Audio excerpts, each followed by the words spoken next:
পবিত্র মাহে রমজান উপলক্ষে চট্টগ্রাম মহানগরী বিএনপির আহ্বায়ক এরশাদুল্লাহ এবং সদস্য সচিব নাজিমুর রহমানের পক্ষ থেকে রোজাদার ও পথচারীদের মাঝে চকবাজার থানা বিএনপি ও অঙ্গ সংগঠনের পক্ষ থেকে ইফতার বিতরণ করা হচ্ছে।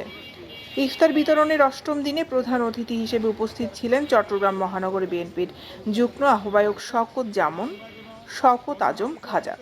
বিশেষ অতিথি ছিলেন যুগ্ম আহ্বায়ক আহমেদুর রহমান রাসেল, মহানগরী বিএনপির সদস্য মোহাম্মদ জাফর, মঞ্জুর আলম, আবু আহমেদ, সিরাজুল ইসলাম সিরাজ, রিয়াজ উদ্দিন সাত্তার মামুন, নুরুল আলম শিপু, নুরুল হাসান টিপু, জসিম উদ্দিন, হিরো, ইমরান লিটন, ইলিয়াস জিকু, আলম, আফসার, জাকির, সোহেল, রানা, তারেক, ফাহিম, সিফাত সহ বিএনপি ও অঙ্গ সংগঠনের নেতৃবৃন্দ।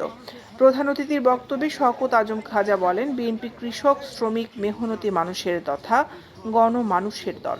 দেশের যে কোনো ক্রান্তি লগ্নে বিএনপি দেশের সাধারণ মানুষের পক্ষে ছিল এবং গণতন্ত্রের পক্ষে ছিল।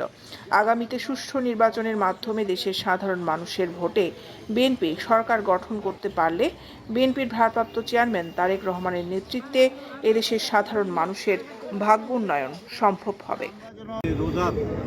একটি সওয়াব কামানোর একটি ওসিলা আমরা অর্জন করতে পারি। তাই সবাইকে বলবো যে এই মহৎ কাজগুলিতে এগিয়ে করতে আজকের এই ইফতার বিতরণী অনুষ্ঠানের প্রিয় নেতৃবৃন্দ এবং থানা এবং ওয়ার্ডের নেতৃবৃন্দ, চট্টগ্রাম মহানগর বিএনপির পক্ষ থেকে আপনাদেরকে শুভেচ্ছা এবং অভিনন্দন। গণমানুষের সাথে আমাদের খেটে খাওয়া। দৈনিক আজাদী নিউজ ডেস্ক।